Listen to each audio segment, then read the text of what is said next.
Chers abonnés d'Africa Cool Télévision, bonjour, bonsoir, c'est Longonga. Oyo vraiment bino lelo bokozwa biko yamba biso.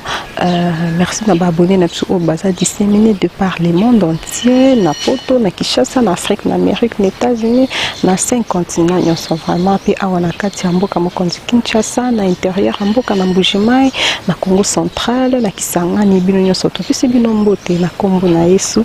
Oyo asepi tokutana na bino lisusu mokolo na lelo. Poto Konto, le Belanto Solana, bino toujours bas sujet d'actualité. Oyo biso sotoyebi. Depuis un certain temps, le président de la République a créé une caisse de solidarité pour lutter contre le coronavirus. La caisse wana à la tête nango cardinal Monseigneur Ambongo, où il y a cardinal vraiment awana namboka na biso RDC et puis à la seconde na ba pasteur nyonso ebele bato bazomi tuna balobi est-ce que bako gérer vraiment mbongo wana malamu, est-ce que ils seront à la hauteur de na boye na zanga mon côté nazana invité na ngai au bokoye baye na ba minute ezali koya avec lui tout comme un peu ko analyser shona ya chef de l'état et puis balobi Félix Antoine Tshisekedi Tshilombo a tchaki mandat naie a voté qui mandat naie qui vous allez le peuple d'abord mais depuis azana pouvoir est-ce que le peuple en bazo se retrouver est-ce que bazo vraiment qu'on se retrouver parce que depuis on est exact justice c'est justice mais social est-ce que social vraiment est-ce qu'elles occupent vraiment social. Voilà, chers abonnés d'Africa Cool Télévision, nous avons toujours les solos, il y a actualité, ils ont les cas vraiment dans cannabis. Nous avons déjà invité Nangai Kombonae, président Berkmans Congolo, où il est à se présenter. Bonjour, président. Bonjour, maman. Bonne santé. Santé qui toque. Avec béton, tout va bien. Avec béton, tout va bien. Sans plus tarder, Tokobanda Namasolo et actualité. Tomoni Mokonzamboka, Félix Antoine Tshisekedi Tshilombo a créé caisse de solidarité pour na koyambaka ba fonds au nyonso et cause à la destinée na maladie coronavirus oyo vraiment et jibiso na kati mboka oyo mais à la tête nango atie cardinal Fridolin Ambongo ala na simanaye ba pasteur bazé ebele ba confession religieuse donc to ba apesango na maboka société civile batumsusu bon to bandana yo mona kina mshawa na ndenene shwa na moni yango kitoko le peuple d'abord peuple yango binomoko peuple to sala akaka makelele te bozwa mokumba bolakisa ke bozali penda balobeli ya population bo gérer makambo yo population ezonga en bonne santé na likambo ya coronavirus batu bamemela kabino mabonza oyo songa kabino kosomba ba mituka kotonga banda ko minene kokendaka poto pamba babeli to tshebino wana teke bob misambongo na bino bosalisa bango te mbongo ya lisungu ekouta na batu mususu bino lokola église bino lokola balei sympathie bino lokola ba berger bozana mokumba ya kimotema malamu ya kolakisa bolingo ya kolakisa bomoko ya kolakisa lisanga boyokani na kati ya mboka bosalisa bandeko nyonso oyo bakokweya na bokono ya coronavirus lolenge elongobani lokola ecclesia. Voilà pour na yo shawana pour na yo omonya ngweza malamu mais batumsusu balobi est-ce que ba pasteur vraiment bango ba yebi mingi kaka côté ya kozwa mabonza ndengo lobi est-ce que baza vraiment une expérience pourquoi ba pesa ki responsabilité wana te na ba économiste na ba gestionnaire bato ba yebi ko gérer vraiment malamu. Non maman to luka confusion ya pamba te ba pesi mokumba wana na bana mboka azala juriste, azala économiste, azala théologien, azala psychologue, azala médecin, azali mwana mboka. Mais choix ya mokonzi ya mboka ekei mingi na bandeko na biso ya ecclesia bakambi balesi milimo ya biso pona likambo oyo ya likama ya coronavirus esengeli mutu azali na motema ya bolingo mutu azali na mawa ya batu nde akamba yango we etali makambo ya économiste te nous n'avons eu que ça sous Mobutu nous n'avons eu que des économistes mingi na mboko yonde complexe ezali Barack Obama a dirigé États-Unis pendant 2 mandats ti asilisi batikala ko benga yete professeur Barack Obama te président Barack Obama kaka na mboko yo ndeo uti simandako na mwa kasaboye na silisaki na Japon oyebiki japonais te naza professeur na silisaki na italien to esiko lobaka ki italien to yebi yango te naza professeur botika ba pasteur ba berger ba tata na biso ya milimo mokumba wana mokonzi ya mboka apesi bango po mutu nyonso quel que soit ekolo na yo, quel que soit couleur ya poso na yo, quel que soit genre na yo, ozali mwasi to mobali, mukongo, mungala, muluba, muswahili, eloko esangisaka biso ezalaka nde église. Na eklesia okokuta bikolo nyonso na kati.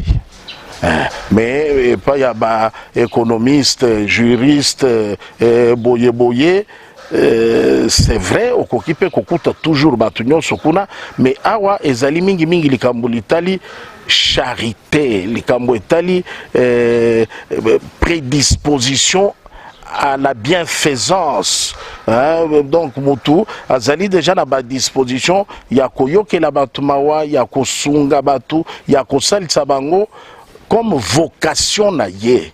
Nde yango mokonzi ya mboka asepeli apesa mokumba wana na maboko ya batata babiso ya milimo. Donc soki moto amoni yango mabe, c'est normal, tozali na contexte ya pensée unique te, tokomi na eleko ya démocratie, likambo boye moto akomona yango malamu oyo kuna akomona yango mabe, c'est très rare tozala unanime na sima ya décision mokonzi ya mboka kozwa. Même soki lelo asengi nzamba kitisi Ange Gabriel yaka kokamba batu ya science occulte bakosepela te.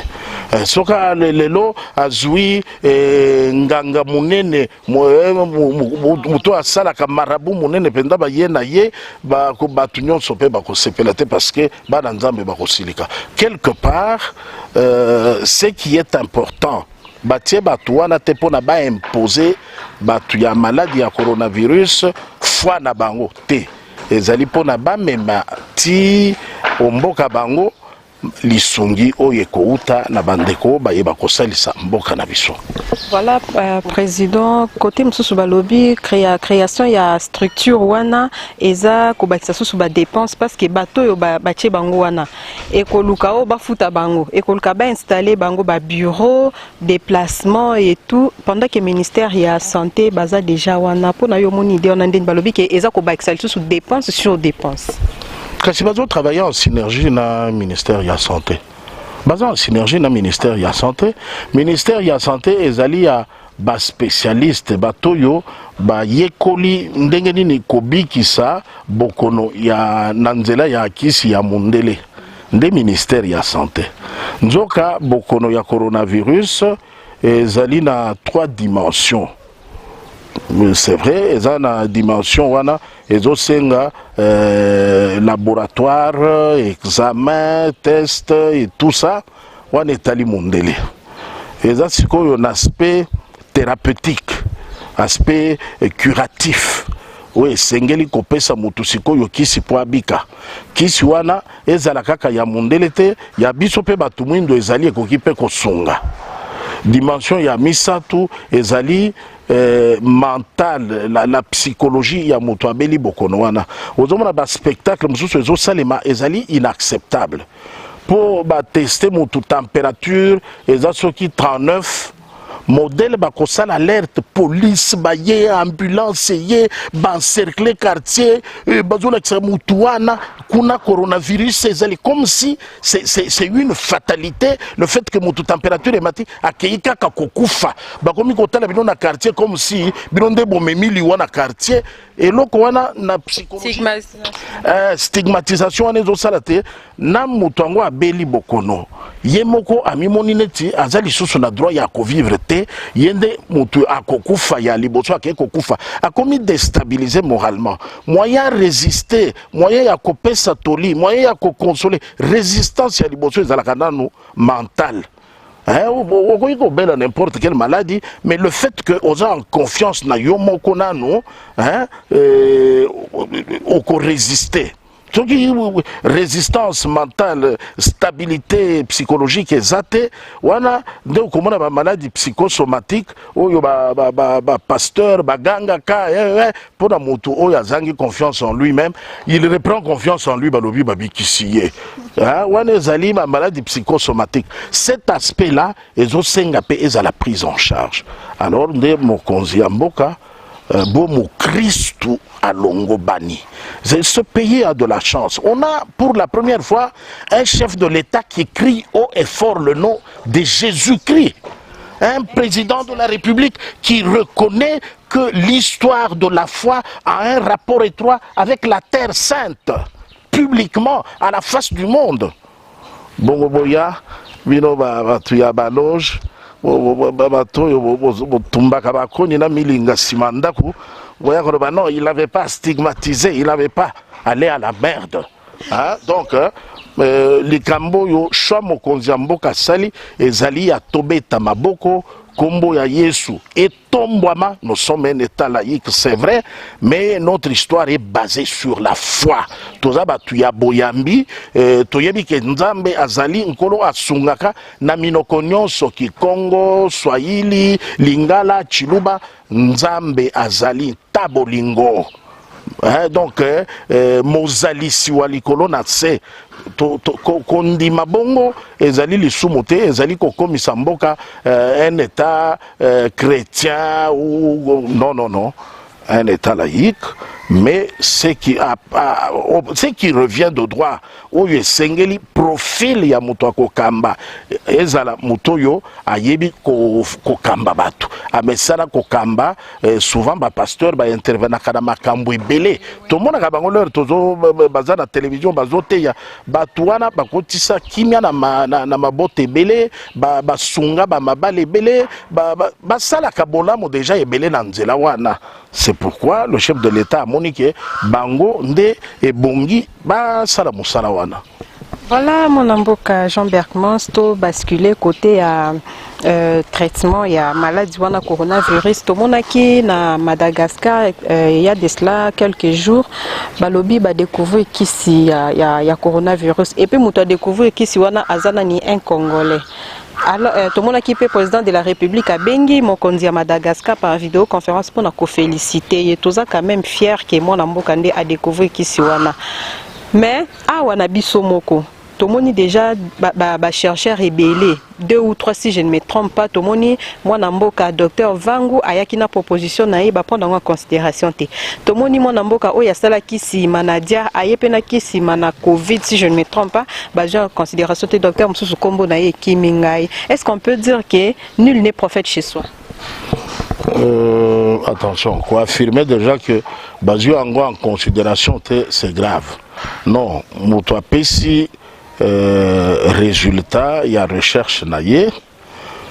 Il faut bateau yo bazali chargé, il y a quoi apprécier yango, batala yango, tester yango na ba malade mususu et puis tolobaka toujours dans les émissions précédentes na lobaki yango bande kwebele bazobika en silence.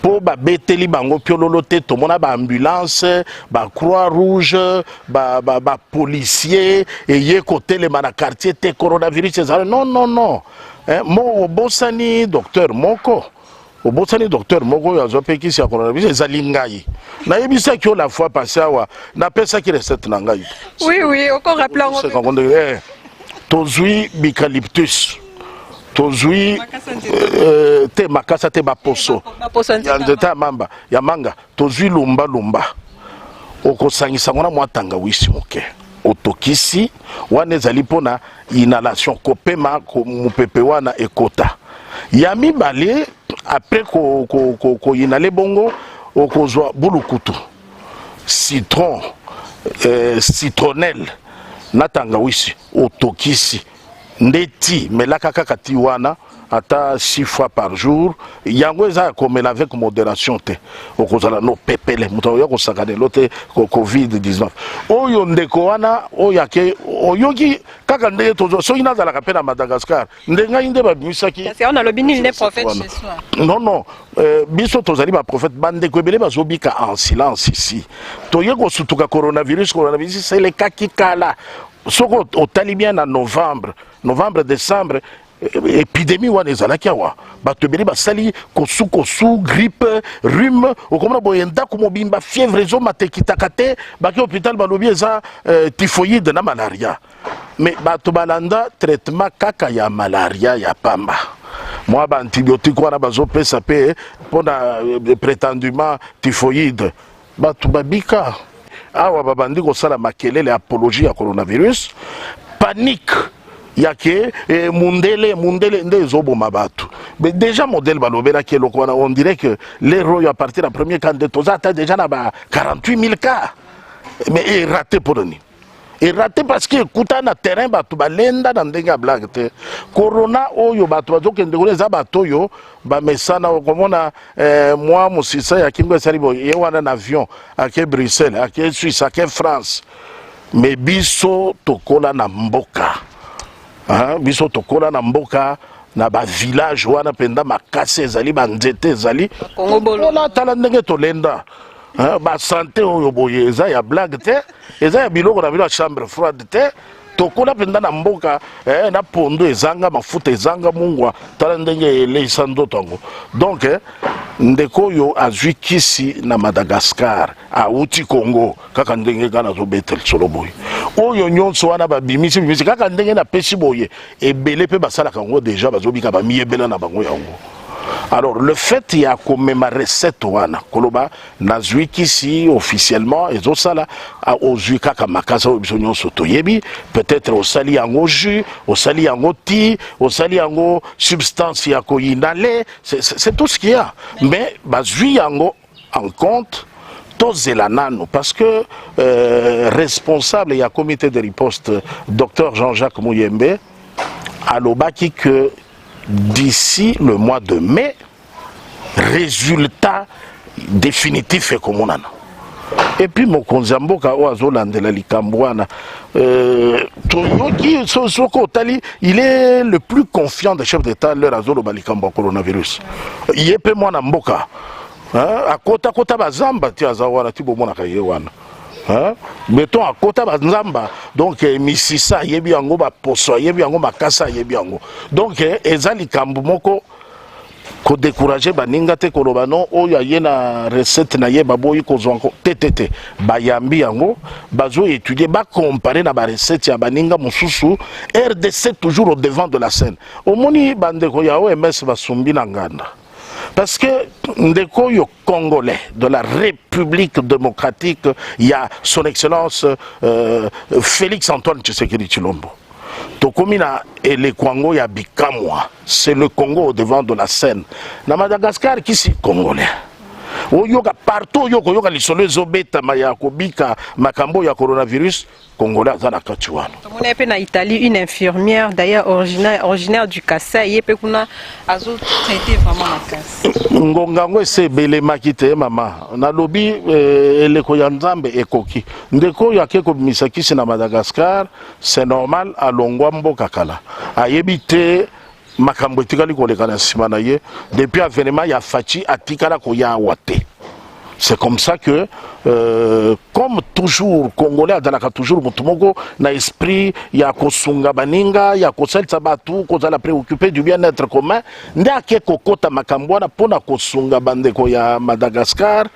Et puis heureusement bango étude na bango et kendaki mbango parce que bango babandaki un peu moins avant biso toye kozwa bokono yo le plus tard possible tika tokende pe na rythme ya biso soko tali pe ba rapport ya comité de riposte sur les quelques 300 c'est plus de 200 qui sont en bonne évolution donc biso tokozwa ka film loko na bazu yango na ba américain na Italie na Chine baye babake babanga kabiso désormais soki bakutani na mokonzi na biso bakitisaka mitu baye baketokutani sikoyo na mutu amemi solution na makambo Voilà, parce que écoutez, on a mon candidat, biso ba kitaka mitu toujours na même volet wana. Président Bergmans, tomoni depuis un certain temps la justice d'interpellation et ça vraiment ebelé ba bengisi DG oyo ba kangi directeur à cabinet ba kangi oyo. Mais sur le terrain population oyo yemoko facha lobaka mandat na ye eza placé sous le nini le peuple d'abord. Population on a vraiment bazo lela bazo se retrouver te dollar est comme na 18 000 francs balata ba masque bazo lela tozana mbongo kolia te bacha confinement o to za la confiner ndenge nini tozokoka ko vivre te ozomona te que le peuple d'abord vraiment na une année et demie o facha za na pouvoir eza moi kokosomi mama ngala sepeli mingi na motuna wana parce que ezo talisa penda pour lele qui est le président providentiel que Dieu avait prévu pour ce pays. Je vais vous faire une révélation. Totika na biloko ya badia lelo po batu moko ba se compromettre wa ba sambruya quatrième président kopesa da Simon Kimbangu ya batu biloko ya lobate. Professeur Simon Kimbangu ekokisa minde sikoyo. Sikoyo biloko sambruya ki déjà avant. Sikoyo soki na lobi boye yo kanga te continuer kotala parce que oezo ya sima ezo lobaka ka yote. Donc le président providentiel, celui dont toutes les prophéties ont parlé, c'est le Fils de l'homme. Félix Antoine Tshisekedi Tshilombo, l'énigmatique ranger. Bonne année. Tala likambo yo mutuna yo zotuna ya social, ya peuple. Mobutu a fait son coup d'état en 1965. Avant ça, il y avait Kasavubu. Après l'acquisition de l'indépendance, tout le peuple était tranquille.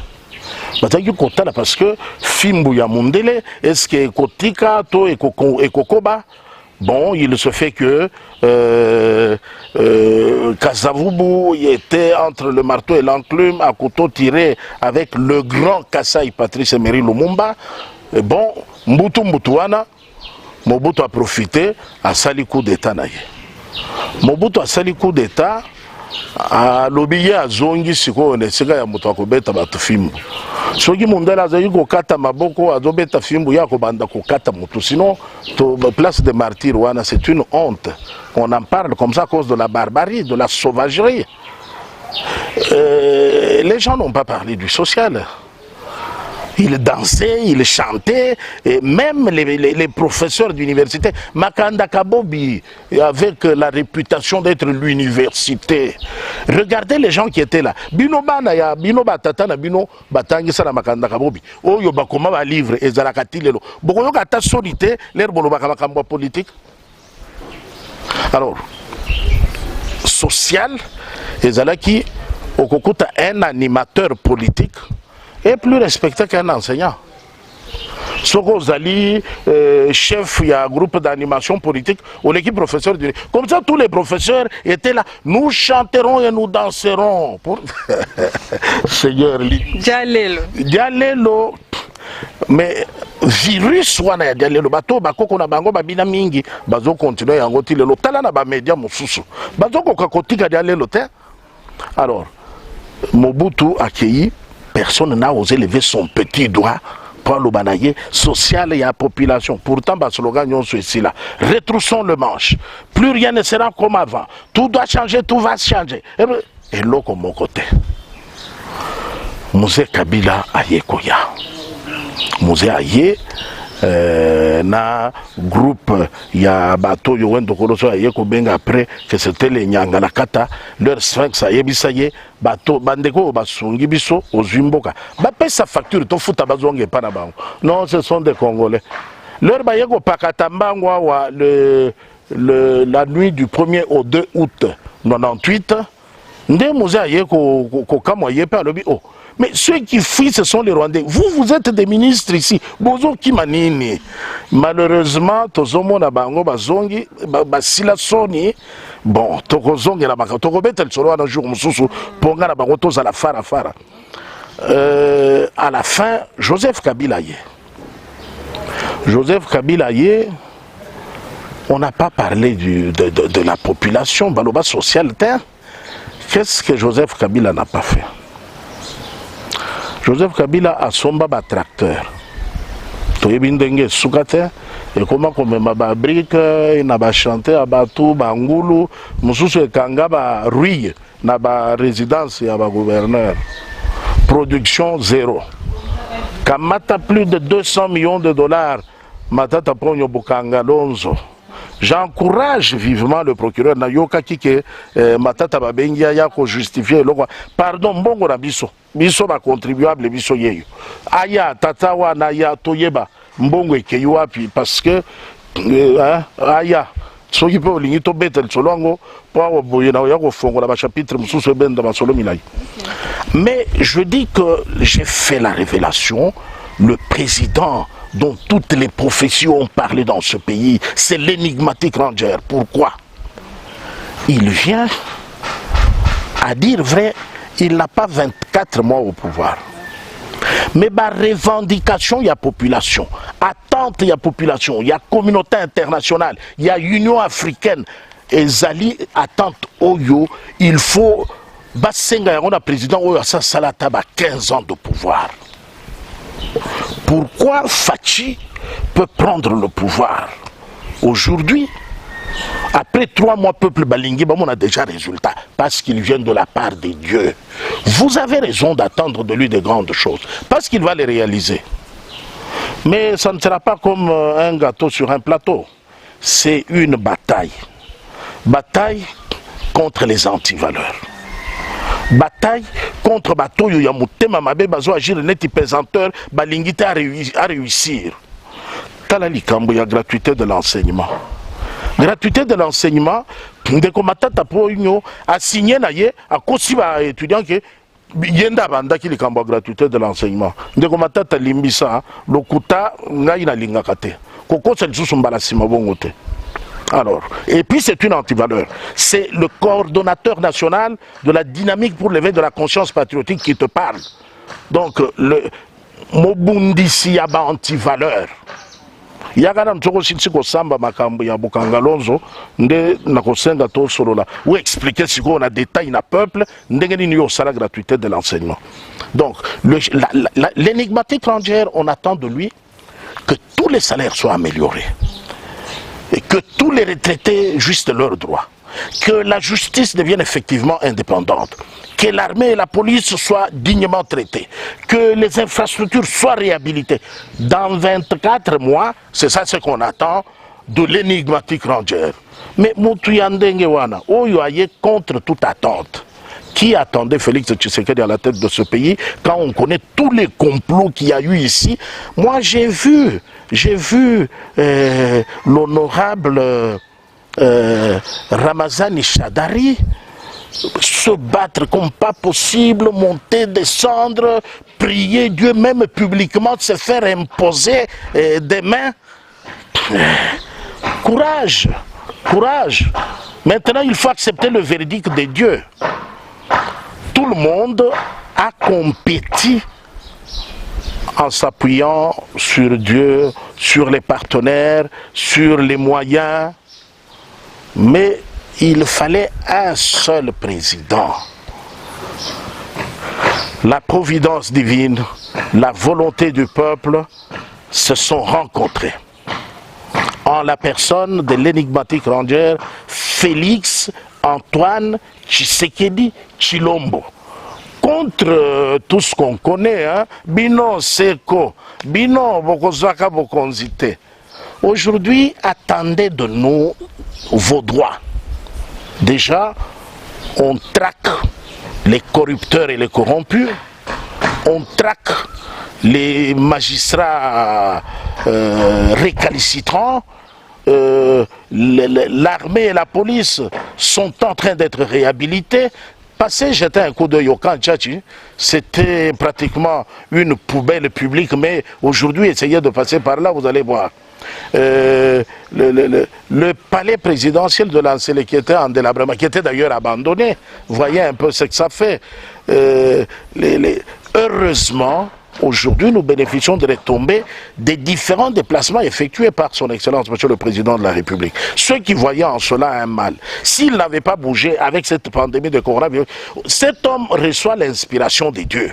Dieu lui a dit, fais vite, vite, mets-toi d'accord au niveau du concert des nations, comme ça tu rentres t'asseoir parce que les jours à venir sont mauvais.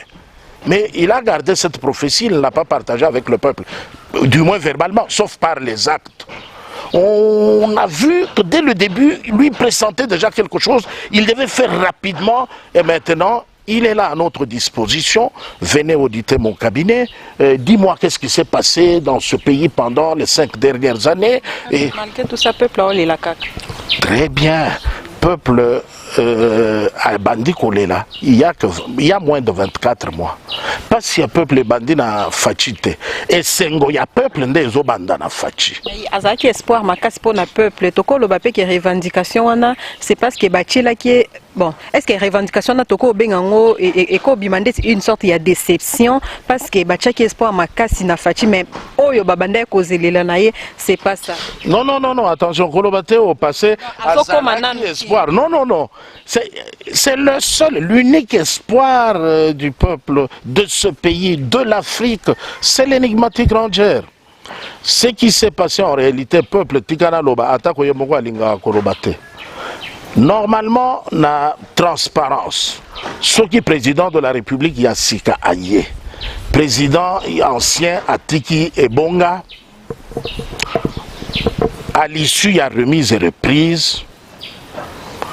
Il y a, entre autres, la communication sur l'état du trésor public. Mon compta pour la abanda moussala naye. Gymnastique wana et salemakite. Il y a des choses, déclaration des biens, les anciens dirigeants. À un moment, ils ont fait l'exercice, il y a qu'à déclarer bien à Bango avant Bakota Nabokonzi. Avant Babandako exercer. Mais leur basilisi ko exercer. Qui a audité bien à Bango pour toyer ko qualifier gestion à Bango. Ça n'a pas eu lieu. Le peuple s'est tu. Alors, peuple, beaux à la passion. Mokonzi Mboka, l'énigmatique Ranger Félix Antoine Tshisekedi Tshilombo, a yebi pasi na bino. Mais alingi te ko provoquer makambo moko boye et ya ko sala soki neti ndenge ni te. Ce qui est passé est que l'on peut laisser passer, on peut laisser passer. Tout ce qu'il y a de récupérable, on va le récupérer. Et loko bomoni bandina na audition, il y a gestion, il y a 100 premiers jours, ce n'est qu'un début. Alerte dans tous les états-majors. Les gens se sentent en insécurité,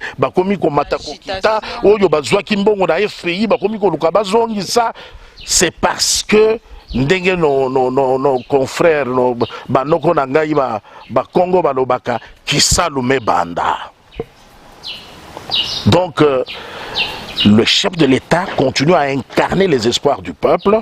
On ne peut pas dire il est incarné Azala qui contient espoir. Non, non, non, non, non. Dans moins de 24 mois d'exercice du pouvoir, il a géré combien d'exercices budgétaires? C'est à cela que l'on doit mesurer. Un seul exercice budgétaire avec pandémie. On est comme un échappatoire. Pandémie, pour une maramie, c'est comme vous voyez le Covid-19. Vous voyez le Covid-19. Ah, très bien. Merci, parce que je dois préciser des choses. Si, pour des raisons, après avoir géré le pays autant d'années, on n'a pas eu les élections en 2016, c'est parce qu'on a retourné le compteur à zéro pour chercher les moyens. Maintenant, là, le mandat ne court pas. Le mandat est suspendu. Parce qu'on cherche les moyens de faire d'abord face à la pandémie. Ça, c'est une catastrophe universelle. C'est à l'échelle mondiale, tout est aux arrêts. Alors, on résout d'abord le problème de la pandémie. Ceux qui bandeko yo babiki yo bazu makama, nous compatissons, nous sommes solidaires avec eux. Le chef de l'État va reprendre le bâton pour renforcer la démocratie et consolider l'état de droit.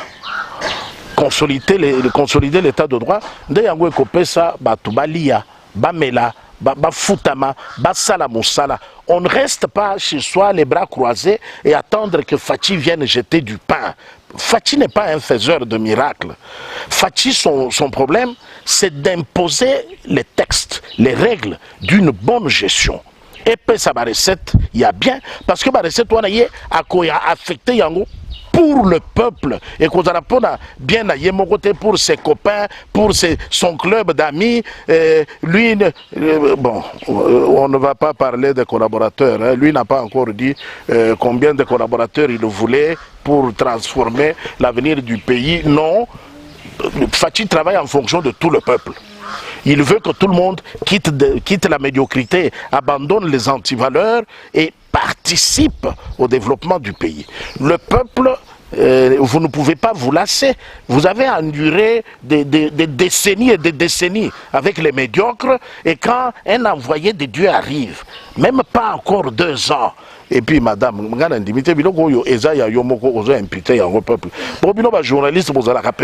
non, biso tozo ba question ba peuple, ya population et puis ceux qui ont outil courant nini et naza neutre. Ah bon, alors la neutralité na yo, il fallait au sentir d'abord que Titozo ça l'émission Boye Beyi mon côté ekoya ni epa na yo ni epa na ngai okobima wa ozongi na yo tranquillement bitumbo yo ezali pona bino ba journaliste Fachi alingi bino nyonso boko maloko na ba Larry King. Vous devez devenir des journalistes modèles, des journalistes type d'investigation, vos sali recherche avec vos moyens, coupage, frais de difficulté, cette médiocrité. Voilà, ndenge président Fachi Alobaki presse sa 4e pouvoir, toujours de la paix, ba réforme ça la mebele vraiment côté na biso président tokomi ko kende na suka ya masolo na biso, tomona ki lobby arrestation ya mwana mboka Mwanansemi oyo aza vraiment notable munene na Congo central. Après arrestation, ba copier ndaku nae. Apparemment mentalité ya ba police na population ezo changer. Te président moi liloba par rapport à arrestation. Bon, arrestation, je suis désolé. Peut-être interpellation, peut-être invitation. Il faut toute la mentalité où on a alarmisme inutile. Ndeko Nabiso Gédéon Kyungu, il a provoqué la mort des Congolais et des Congolais dans le Katanga. Il est interpellé par la justice. On voit des compatriotes qui se lèvent et qui disent les notables katangais dénoncent. Non, non, non. Mais Ndeko Nemwanda Semi, il sème ce qu'il est en train de s'aimer. Ceux qui meurent, ce sont des Congolaises et des Congolais.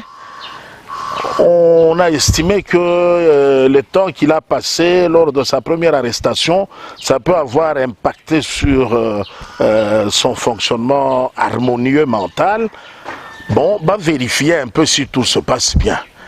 Les individus se lèvent. Nous, les notables des Congo, nous dénonçons. On interpelle Ndeko Vital Kamerhe pour voir comment les 100 jours du chef de l'État avaient été... Nous, les notables du Kivu. Mais quand on interpelle son Excellence, Monsieur le premier vice-président du Sénat, l'honorable Sami Badibanga, quand on interpelle son Excellence, Monsieur le premier ministre honoraire, Bruno Chibalanzenze, on ne voit pas une déclaration des gens qui disent nous, Balouba, nous, Grand Kassai, pourquoi ils doivent être différents? Pourquoi doivent-ils être si excellents? Pourquoi doivent-ils être si consciencieux? Comprendre que chaque organe doit jouer son rôle. Il s'agit que la justice fasse son travail. Pourquoi doivent-ils, eux, se distinguer toujours par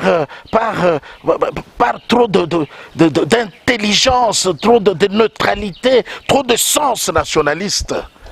On a orgueillité, président. Mais devrais-je m'enorgueillir de la médiocrité? C'est le temps, c'est le cas de le dire. La question était, Nemwanda Semi, les gens disent, règlement de compte, on est allé piller la maison. Qui a pillé la maison de Nemwanda Semi? c'est le peuple. Qu'est-ce qui a poussé le peuple? Pourquoi le peuple, au lieu de compatir, va piller? Est-ce que c'est le tout premier Congolais qu'on a interpellé dans ce pays? Pourquoi quand on interpelle l'honorable Vital Kamerhe, on ne part pas piller chez lui? Pourquoi quand on interpelle Bruno Tshibala, Sami Badibanga, tout ça, on ne part pas piller? Pourquoi quand on interpelle lui, les gens partent piller? Ce n'est pas moi qui dois juger de cela. Le pillage est une mauvaise chose. Mais gérer la colère de la population ne dépend pas de mes humeurs à moi. Ce n'est pas parce que je suis de bonne humeur, ce n'est pas parce que je condamne ou je ne condamne pas que le peuple va suivre mes sentiments. Non. Nous devons nous respecter et respecter les autres. Nous devons tenir compte de nos revendications, de nos aspirations et faire autant pour les autres, pour notre environnement, pour notre entourage. Ceux qui ont pillé ont mal fait, ils ont mal fait. Ont-ils raison, ont-ils tort? Est-ce qu'ils ont pillé à tort ou à raison? Je ne sais pas. Mais je constate que l'acte est mauvais, je le souligne, je n'encourage pas. Ndekone Mwanda Semi, il doit avoir un peu de retenue, un peu de respect. Il ne suffit pas d'être un boubou jaune et importuner un chef de l'État. Toi, petit, tu sais qui dit. Maintenant, tu vois, ce que tu faisais là, tu pensais que ça faisait plaisir au peuple. Tu as vu comment le peuple a apprécié ton comportement? Si tu veux la même chose, continue le même comportement. Si tu sais si tu veux le changement, tu sais quel bouton il faut appuyer. Voilà, tu sais quel bouton il faut appuyer. On est qui vraiment maloba ya suka ya mona mboka Berkmans Congolo oyo to yambaki lelo na plateau na biso ya Africa Cool Télévision poto lobela na ye sujet d'actualité président. Donc merci vraiment ndenge au répondre toujours na appel na biso na ba abonné na biso ya Africa Cool Télévision. Continuez à vous abonner massivement ndenge to lobaka ba critique constructive eza toujours les bienvenus, ba injure et engagé aka bino moko ndenga na lobaka les propos tenus n'engage que son auteur, ba question ezaki yangai ba réponse ezaki ya président Berkmans Congolo oyo tokokuta na nael susu na mikolo mizali koya. Merci, bon week-end. Kobanga te ba intimidation ici là. Dans la démocratie, c'est quoi? Liberté d'expression, tu parles, mais en toute responsabilité. Kotinda batute bokende kobuka, bokende kofinga, bosala les actes civiques, non. Mais malobana to mesana yango à une autre époque. Les propos sont à moi parce que tu redoutes quoi. Mes chers amis, la démocratie bat son plein avec Fachi. Bobange logote. Courage. Voilà, merci, à la prochaine.